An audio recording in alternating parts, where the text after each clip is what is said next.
जरूरी नहीं कि हर बात शब्दों में कही जा सके या आंसू छलका कर कोई अपने दर्द को प्रकट कर सके। इनकी भावनाओं को मैं समझ पा रहा हूँ। शासन और सिस्टम में बैठे हुए लोग इस बात को समझें, तुष्टीकरण का ये खेल लंबे समय से चलता रहा है। एक हिंदू भुवनेश्वर साहू की हत्या के बाद 2 मुस्लिमों की यदि हत्या नहीं की जाती या हत्या नहीं होती या आरोपी नहीं पकड़े जाते तो जाहिर तौर पर निकट जो विधानसभा चुनाव थे उसका दुष्परिणाम देखने को मिल सकता था। आपराधिक नज़र से देख रहे हैं ना, जेल काट के आ गया हूँ तो कोई काम नहीं दे रहा है मेरे को। तो क्या बोल के पुलिस वाले पकड़ के ले गए आपको? बोले कुछ नहीं, चलो काम है करके ले गए।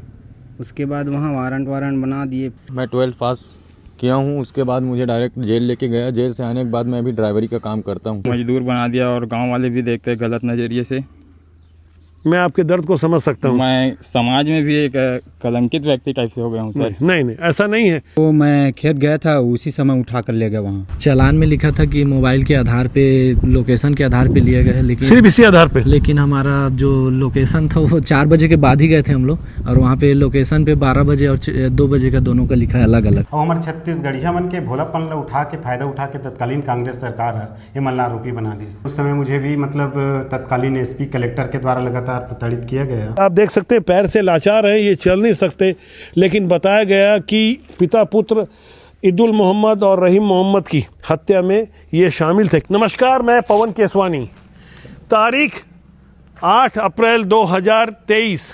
इस तारीख को जब छत्तीसगढ़ के साजा विधानसभा के बीरनपुर में भुवनेश्वर साहू की मॉब लिंचिंग से भयानक मौत हुई थी, कुछ जिहादी मानसिकता के लोगों ने उसे घेर कर निर्ममतापूर्वक उनकी हत्या की थी। उस घटना के 2 दिन बाद बीरनपुर के ही रहने वाले 2 मुसलमान पिता पुत्र ईदुल मोहम्मद और रहीम मोहम्मद की हत्या हुई थी। उस हत्याकांड के बाद 17 लोगों को गिरफ्तार किया गया था। जिस वक्त ये वाकया हुआ था तभी आरोप लगाए गए थे कि जिस तरह से लोगों का आक्रोश भड़का है उसे दबाने के लिए उस समय की भूपेश बघेल सरकार ने 17 बेकसूर लोगों को गिरफ्तार किया है। ऐसे लोग जो अलग अलग गाँव से थे, घटनास्थल और घटना से उनका कोई लेना देना नहीं था। वो ऐसे लोग जो अलग अलग गाँव से थे, जिसमें मासूल गोंदी के 2 व्यक्ति, गोंगिया खुर्द के 4 व्यक्ति, पेंडरवानी से 2, कोरवाई से 4 और पद्मी जो बेमेतरा के समीप है वहाँ से 4, और इसके अलावा चिचान मेटा से 1 व्यक्ति और खैरी से 1 व्यक्ति, कुल मिला के 17 लोगों को गिरफ्तार किया गया था। 17 के 17 लोगों को न्यायालय ने जमानत दे दी। गुण दोष के आधार पर जिस तरह से फैसला होगा वो फैसला अभी आने वाला है। लेकिन आज की तारीख में उन हालातों को समझने के लिए ग्राउंड जीरो से मैं यहाँ पहुँचा हूँ। बीरनपुर के समीप एक गांव है मासूल गोंदी, जहाँ मैंने कोशिश की थी उन 17 आरोपियों से चर्चा करूँ जो अलग अलग गाँव से थे। फिलहाल मासूल गोंदी के जो 2 व्यक्ति थे उसमें से एक अजय कुमार साहू को जनता ने सरपंच बना दिया है, और दूसरे जो व्यक्ति हैं वो मेरे साथ हैं, इनके भाई हैं। हम जानने की समझने की कोशिश करते हैं कि कैसे हालात थे उस घटना से, आपका क्या लेना देना था? एक दिन बाद सुना था कि भुवनेश्वर नाम के किसी व्यक्ति का मर्डर हो गया था, तो इसी को सुनते हुए हम लोग उधर गए थे कि क्या कांड हुआ है करके देखने के लिए। थोड़ी उत्सुकता थी आप लोगों में? हाँ, उत्सुकता थी। अगर कहीं पे कुछ हो जाता है तो लोग देखने जाते हैं। तो हम लोग लगभग 4 बजे के आसपास वहाँ पे गए थे।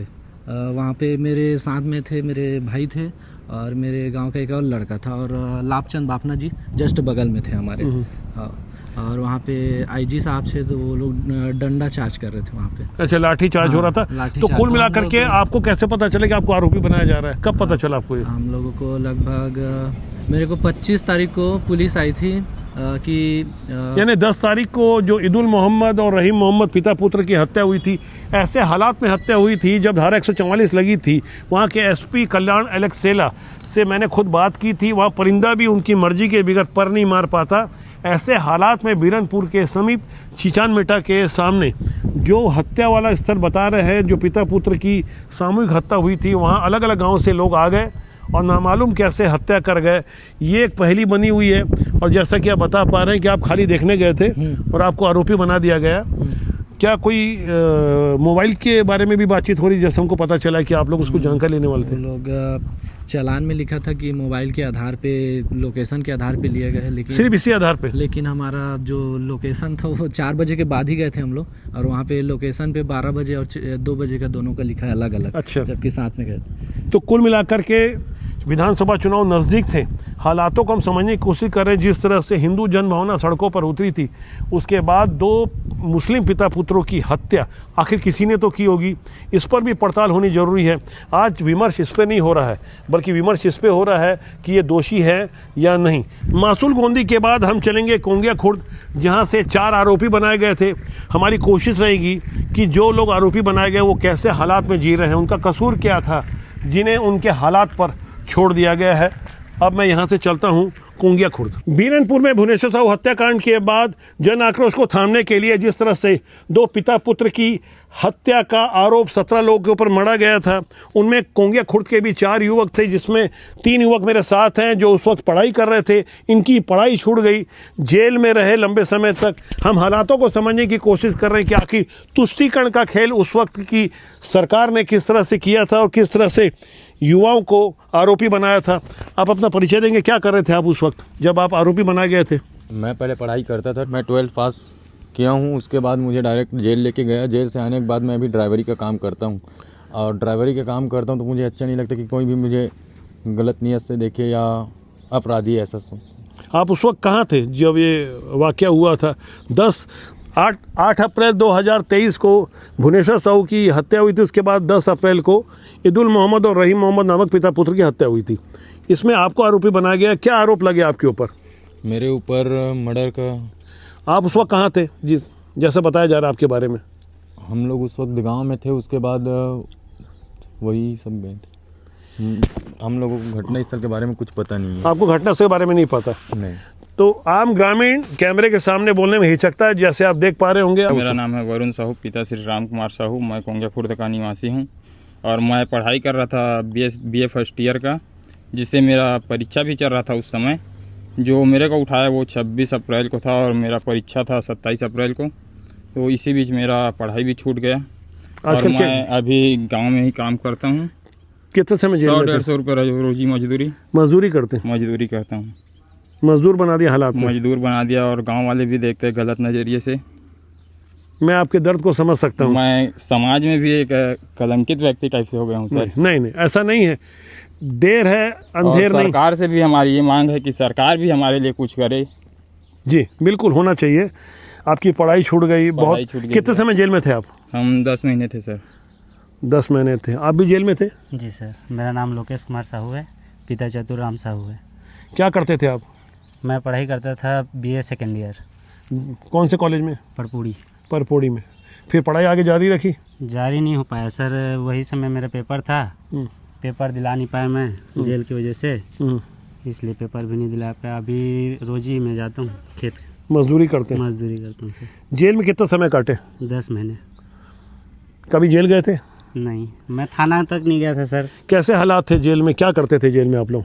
जेल में क्या करेंगे सर, अब जेल का हाल तो सबको पता होगा, जैसा चलता है वैसा ही रहते हैं। चलिए, ये इनका भी दर्द है, आगे हम समझने की कोशिश करेंगे। अब हम यहाँ से आगे बढ़ते हैं। कोरवाए और इसके अलावा पेंडरवानी से भी कुछ लोग, हमारी कोशिश थी, हमने संपर्क किया। खैरागढ़ पेंडरवानी से जो 2 लोग थे वो यहाँ आ नहीं पा रहे हैं। फिलहाल हम चलते हैं कोरवाए। यहाँ से 4 लोग शामिल थे, आरोपी बनाए गए, ऐसा पुलिस के रिकॉर्ड में है, जबकि वो इनकार कर रहे हैं। उनका केस फाइनल स्टेज में है। न्यायालय की अपनी मर्यादा होती है, हम उन बातों को, उन तथ्यों को नहीं रख रहे हैं जो कि मामला न्यायालय में विचाराधीन है। कोरवाए के 4 में से 3 लोग हमसे मिलने के लिए तैयार हैं। अब हम आगे उनसे सीधे मुलाकात करते हैं। इस वक्त मैं कोरवाए पहुंचा हूं। 3 लोग मौके पर मौजूद हैं जिनसे मैंने संपर्क कर उन्हें आमंत्रित किया। वो बातचीत के लिए सहमत हुए। आप देख सकते हैं पैर से लाचार है, ये चल नहीं सकते, लेकिन बताया गया कि पिता पुत्र ईदुल मोहम्मद और रहीम मोहम्मद की हत्या में ये शामिल थे। कितने समय जेल काट के आए आप? 1 साल। 1 साल जेल काटे। कहाँ थे उस वक्त? आपके बारे में जो आरोप लगाया गया है कि तब मैं खेत गया था सर। खेत गए थे? हाँ सर। और पुलिस ने कैसे पकड़ा आपको? पुलिस ने आया, वो तालाब में था, नहाने के लिए गया था, वहाँ से उठा कर ले गया। क्या बोल के ले गए? तेरे नाम से वारंट आया, ऐसे करके उठा कर ले गया। जी, तो आप वहाँ बीरनपुर में जो पिता पुत्र की हत्या हुई, उस बारे में आपको क्या कोई जानकारी है? नहीं सर, कुछ नहीं पता आपको? कुछ मालूम। अच्छा, ये 1 साल जेल काटे और अभी कैसे हालात हैं आपके? अभी क्या हालत लगे, क्या करेंगे सर? गांव में किस तरह से लोग देखते हैं आप लोग को? गांव के वाले सब मुँह फेर देते हैं सबका। यह कष्ट, यह थाना जेल कराया है, ऐसे कर कर। दर्द और तकलीफ़ के हालातों को आप समझते होंगे। हमारी न्याय व्यवस्था कितनी लचर और कितनी बेबस है। ये एक वानगी है, जो पीड़ित हैं वो कई बार सज़ा घोषित होने से पहले ही सज़ा उन्हें मिल जाती है। ये एक परिणाम मैं देख पा रहा हूँ। ये जिस तरह से इनके हालात हैं, और मौके पर ग्राउंड रिपोर्टिंग मैंने भी बीरनपुर की उन दिनों लगातार की थी, तब मुझे जो हालात नज़र आ रहे थे कि वहाँ संभव ही नहीं था कि बिना पुलिस की परमिशन के कोई पहुँच सके। ये मेरे साथ और एक व्यक्ति हैं, ये भी कोरवाई गांव से। क्या नाम है आपका? होमेंद्र नेता। खोमेन जी, आप क्या करते थे उस वक्त? जी, मैं इलेक्ट्रिशियन का काम करता था। अभी कर रहे हैं? जी, अभी काम कुछ नहीं मिल रहा है। काम नहीं मिल रहा आपको? नहीं। क्यों नहीं मिल रहा है? आपराधिक नज़र से देख रहे हैं ना, जेल काट के आ गया हूँ तो कोई काम नहीं दे रहा है मेरे को। दुख है? दुख है, बिल्कुल। हाँ, आप इनके चेहरे को समझ सकते हैं, भावनाओं को समझ सकते हैं। कई बातें शब्दों में नहीं कही जाती। जरूरी नहीं कि हर बात शब्दों में कही जा सके या आंसू छलका कर कोई अपने दर्द को प्रकट कर सके। इनकी भावनाओं को मैं समझ पा रहा हूँ। शासन और सिस्टम में बैठे हुए लोग इस बात को समझें, तुष्टीकरण का ये खेल लंबे समय से चलता रहा है। एक हिंदू भुवनेश्वर साहू की हत्या के बाद 2 मुस्लिमों की यदि हत्या नहीं की जाती या हत्या नहीं होती या आरोपी नहीं पकड़े जाते तो जाहिर तौर पर निकट जो विधानसभा चुनाव थे उसका दुष्परिणाम देखने को मिल सकता था। ग्राउंड जीरो पे बहुत सारी बातें हमने महसूस की थी। जो मेरा अपना व्यक्तिगत ओपिनियन है, वहाँ संभव ही नहीं था कि पुलिस की मर्जी के बगैर वहाँ कोई भीड़ इकट्ठा हो सके और मॉब लिंचिंग हो जाए। फिलहाल ये आरोप न्यायालय में है, विचाराधीन है। एक और व्यक्ति हैं, भाई साहब अपना नाम बताएंगे? आप भी इसी गांव से, कोरवाई से? जी हाँ, चंदन साहू है मेरा नाम। चंदन जी, आप आरोपी, कितनी उम्र है आपकी? मेरी उम्र तो वैसे 22 साल है लगभग अभी। अच्छा, तो इस घटना को जो बता रहे हैं करीब 2.5 साल हो गए, तो उस समय आप रहे होंगे 19.5 साल के? जी हाँ, या 19 साल के? जी, 19 साल के आसपास थे। तो क्या बोल के पुलिस वाले पकड़ के ले गए आपको? बोले कुछ नहीं, चलो काम है करके ले गए। उसके बाद वहाँ वारंट बना दिए। पूछे कुछ लोग को, क्या पूछे। कितने समय जेल में थे? मैं 10 महीना जेल में था। वैसे आज क्या कर रहे हैं?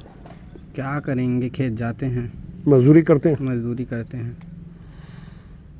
उम्मीद है छूट जाओगे, बाइज्जत बरी हो जाओगे? बाइज्जत बरी तो होंगे, क्योंकि गलती नहीं की है तो बाइज्जत तो बरी होना ही होना है भाई। उम्मीद पे दुनिया कायम है। ये अपनी बात को कह पा रहे हैं। आम छत्तीसगढ़ का ग्रामीण सहज होता है, सरल होता है, भोला होता है। पुलिस ने कहा कि आप चलो और यहाँ साइन कर दो, उसके बाद आरोपी बना दिए गए। कई जगह ऐसा बताया गया कि जो आरोपी बनाए गए उनके मोबाइल की लोकेशन के आधार पर उन्हें आरोपी बनाया गया, जबकि उनके वकील और उनका कहना है कि सबूत उन आरोपों के खिलाफ हैं जो आरोप पुलिस ने जल्दबाजी में लगाए थे। अब यहाँ से मैं आगे बढ़ने की कोशिश करता हूँ। मैं जाऊँगा खैरी से कोई एक आरोपी बनाए गए थे, वो इस वक्त मेरे से बात करने को तैयार हैं। इसके अलावा चिचान मेटा में से भी एक आरोपी था जिनसे हमारा संपर्क नहीं हो पा रहा है, और इसी तरह से पद्मिनी एक गांव है बेमेतरा के नज़दीक, वहाँ से भी 3 आरोपी थे, उनसे भी हमारा संपर्क नहीं हो पा रहा है। फिलहाल जिन लोगों से संपर्क हो पा रहा है उनके दर्द को मैं आपसे साझा कर रहा हूँ और समझने की कोशिश कर रहे हैं कि किन हालातों में झूठे आरोपी तैयार किए गए, क्योंकि मामला चुनाव से था, राजनीति से जुड़ा हुआ था। बीरनपुर से लगा हुआ गांव खैरी, जहां खरबूजे की खेती कर रहा था मनीष वर्मा, उसका अपराध इतना था कि वो बीरनपुर के निकट खेती किसानी कर रहा था और पुलिस वालों को लगा कि इसके आगे पीछे कोई बोलने वाला नहीं है, चलो इसे ही आरोपी बना दिया जाए। क्या मैं सही कह पा रहा हूँ? जी हाँ।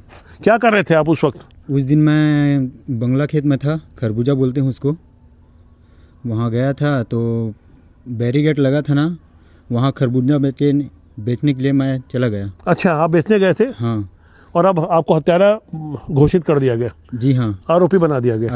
आरोपी बना दिया मेरे को। तो कहाँ से पकड़ा गया आपको? मेरे को, मैं खेत गया था, उसी समय उठा कर ले गया वहाँ। खेत से उठा के ले गए? हाँ। कितने समय थे जेल में आप? मुझे ना 10 महीना रखा है। 10 महीना जेल में रखा गया। हाँ।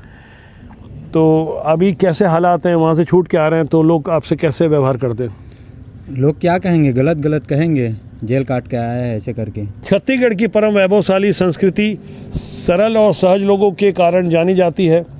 जेल, थाना, पुलिस, इससे आम लोग दूर रहते हैं, लेकिन जब आम छत्तीसगढ़ वासी इस तरह से गलत आचरण के कारण सिस्टम का शिकार होता है तो वहाँ से मनीष वर्मा जैसे तमाम ऐसे दर्द छलक कर सामने आते हैं। हम हालातों को समझते समझते डॉक्टर दोसन साहू से मिलेंगे, जो कृषि में PhD हैं और विसिल ब्लोअर हैं, राष्ट्रीय स्वयंसेवक संघ से जुड़े हैं और उन 17 लोगों के लिए लगातार लड़ते रहे, न्याय के लिए मैं डॉक्टर डोसन साहू से अब बात करूंगा और समझूंगा कि किन हालातों का वो सामना कर पाया और आज की तारीख तक वो 2 मुसलमानों की हत्या वाला मामला कहां तक पहुंचा। यहां गौर करने वाली बात है कि बीरनपुर हत्याकांड की जांच सीबीआई कर रही है, लेकिन जिन 2 मुसलमानों की हत्या हुई उसके विषय पे चर्चा कम हो रही है। डोसन साहू कैसे देख पाते हैं? पढ़े लिखे हैं, समझदार हैं, लंबे समय से संघर्ष कर रहे हैं। मैं इस वक्त हूँ डॉक्टर डोसन साहू जी के साथ। डोसन जी, आप कॉलेज में पढ़ाते हैं और साथ में इस तरह से इन 17 लोगों की आज़ादी के लिए, इनको बेकसूर साबित करने के लिए जो झूठे आरोप लगाए गए थे उसके लिए आप लड़ रहे हैं। आप बताएंगे इस बारे में कि कैसे हालात थे और किस तरह से आप जूझ पा रहे हैं सारी चीज़ों से। जिस तरह की जो घटना घटित हुई थी उस समय बीरनपुर में, मैं एक सामाजिक कार्यकर्ता के रूप में वहाँ गया हुआ था और ये देखा गया है कि जितने मेरे गांव के 4 बच्चे थे, मासूरगुंदी के 2 बच्चे थे, आसपास के कुल 17 लोग थे। उनके ऊपर मुझे लगा कि ज़बरदस्ती इनको आरोपी बनाए गए हैं। जो बच्चे वहाँ पढ़ाई करते हैं, कॉलेज में उस समय एग्ज़ाम भी चल रहा था। कुछ गांव में आसपास में गेहूं की कटाई, मतलब उस समय रबी फसल का सीजन चल रहा था। तो कुछ जो लोग हैं, जैसे कोरवाई के 2 लोग हैं जो बुजुर्ग है, चल भी नहीं पाता है, तो ऐसे लोगों को भी आरोपी बनाया गया है। तो इससे ये लगता है कि कहीं ना कहीं उस समय जो तत्कालीन सरकार थी, मान के चलिए कि इन लोगों के जीवन के ऊपर खिलवाड़ किया है। तो आप इन्हें छुड़ाने के लिए आप संघर्ष करते हैं, क्योंकि विषम हालात थे। सरकार उस समय कांग्रेस की थी और बाद में फिर सत्ता परिवर्तन हुआ। जिन हालातों में आप इनके लिए लड़ रहे थे तो आपके ऊपर भी काफ़ी अड़चन आई होगी। किस तरह से आप लोगों को बाधा आई? नहीं, बाधाएं तो बहुत आई है। उस समय मुझे भी मतलब तत्कालीन एसपी कलेक्टर के द्वारा लगातार प्रताड़ित किया गया और कहा गया कि आप क्यों ऐसे लड़ाई लड़ रहे हो। और मैं समाज के लिए, देखिए हम जानते हैं कि भारत युवाओं का देश है और जिस तरीके से इन युवाओं को उठा के ले गया है, तो इन युवाओं के लिए लगातार मैंने संघर्ष किया और हम भरोसा रखते हैं हमारी भारत की न्याय प्रक्रिया पे और उम्मीद है कि आप शासकीय कॉलेज में पढ़ाते रहे और शासन के विरुद्ध आप लड़ रहे थे, तो क्या आपको नौकरी से निकाले जाने का कुछ आपको डर नहीं था या दबाव नहीं था? क्या था, बताएंगे इस बारे में? अब ये तो मैं समाज के लिए लड़ रहा था, मुझे नौकरी का डर नहीं था, क्योंकि मैं गेस्ट संविदा में पढ़ाता हूँ और मैं जिस दिन भी गया हूँ मैं छुट्टी के दिन या छुट्टी लेके गया था। और पहला चीज़ है कि समाज के लिए जब मैं नहीं लड़ूंगा तो मैं अच्छा, 17 लोगों को जमानत कराने में जो हमारी न्याय व्यवस्था है, खूब सारे पैसे भी लगे होंगे। उस समय कैसे हालात आपके साथ थे? कहाँ से पैसे का अरेंजमेंट हो पा रहा था? जैसा भी है करने का पूरा प्रयास किए हैं, लोगों से भी सहयोग लिए हैं और हमारा भी वर्तमान विधायक भी हमको सहयोग किए हैं। अच्छा, ये बात बताना बहुत आवश्यक है। बीरनपुर में भुवनेश्वर साहू हत्याकांड के बाद भुवनेश्वर साहू के पिता ईश्वर साहू को जनता ने विधायक चुना, सत्ता परिवर्तन हुआ। उन्हीं ईश्वर साहू से आपको आज की तारीख में मदद मिल पा रही है? हाँ, अभी वर्तमान में सारे बच्चों को हमारे विधायक महोदय मदद कर रहे हैं। जहाँ पर मुझे अगर आवश्यकता महसूस होती है, हर इन लोगों के पेशी में मैं खड़ा रहता हूँ, जाता हूँ। और मैं ये भी सरकार से मांग करता हूँ कि जो पढ़े लिखे बच्चे हैं उनके लिए रोजगार का एक अवसर दे। जिस तरीके से 10 महीने इन लोग जेल काट के आए हैं, आज समाज में इनको जो निगाहें जो समाज की रहती है, हम जानते हैं कि इनको आपराधिक प्रवृत्ति के रूप में देखा जा रहा है। और जल्द ही मुझे भरोसा है न्याय प्रक्रिया में कि इन लोगों को बाइज्जत बरी इन लोग हो जाएंगे। जब न्यायालय का फैसला आएगा तो एक बार हम फिर इनके साथ होंगे। आज की तारीख में चूंकि न्यायालय का फैसला नहीं आया है, मामला न्यायालय में विचाराधीन है, लेकिन जो हालात और परिस्थिति थी आपको समझाना दिखाना बहुत आवश्यक है, क्योंकि राष्ट्रबोध आपका अपना जनमंच है जिसका सूत्र वाक्य है राष्ट्र ही सर्वोपरि। हम बिना किसी भय के, बिना किसी दबाव के जिस तरह से आम जनता के बीच जा रहे हैं, ग्राउंड जीरो से, राकेश साहू के साथ मैं पवन केसवानी कोशिश कर रहा हूं कि आप तक हर उस पहलू को लेकर के आऊं जिन्हें जानना समझना आपको जरूरी है। बहुत जल्दी मेरी आपसे फिर मुलाकात होगी किसी ज्वलंत मुद्दे के साथ। आपका बहुत बहुत डॉक्टर साहब, आपका बहुत बहुत धन्यवाद। मैं सारे युवाओं से कहूँगा कि न्याय व्यवस्था पर यकीन रखें। शासन और सिस्टम में जरूरी नहीं कि हर समय बुरे लोग काबिज रहें। मौजूदा शासन सिस्टम से भी हमें उम्मीद है, पहले जो हुआ उसे भूल कर हम कुछ अच्छी और नई राह की तरफ आगे बढ़ रहे हैं। नमस्कार।